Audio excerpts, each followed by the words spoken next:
طب وايه الارث او الليجاسي اللي نفسك تسيبه في شركتكم؟ واو، ده كلام كبير قوي. انا I think يعني the reputation to continue. It's a big responsibility.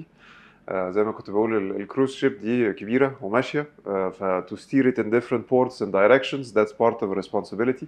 وفي نفس الوقت ان احنا to be consistently living up to الفاميلي نيم ده. احنا لما اخترنا ان عملنا ريبراندنج وكل الكلام ده، we chose to put the family name on the door. وذاتس a responsibility to ourselves to our family. وان ده legacy يعني as architects as الغنيمي. We started off as عمر الغنيمي and then we went to غنيمي architects and now الغنيمي international by expanding بره، بقى عندنا مكاتب بره. ف that's the legacy we would love to see continue يعني بعدينا بكتير يعني. ما شاء الله. طب ممكن تحكي لنا اكتر على الديسيبلينز اللي شركتكم بتحتويها في الشغل مع الهوسبيتاليتي سيكتور مثلا؟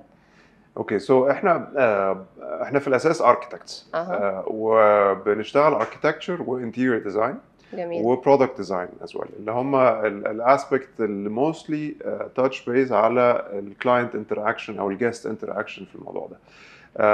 ولكن في المهنه بتاعت الهوسبيتاليتي ديزاين لازم تبقي ملمه بكل الاذر تريدز، بيكوز في الاخر يعني there's an orchestra of different consultants. وفي اي مشروع كبير في hospitality احنا بنوصل نبقى 14 different consultancy trades مختلفة، من الاكوستكس، من اللايتنج، من الارت، من الاركتكتشر، حاجات ستراكشر، ام اي معقدة بي.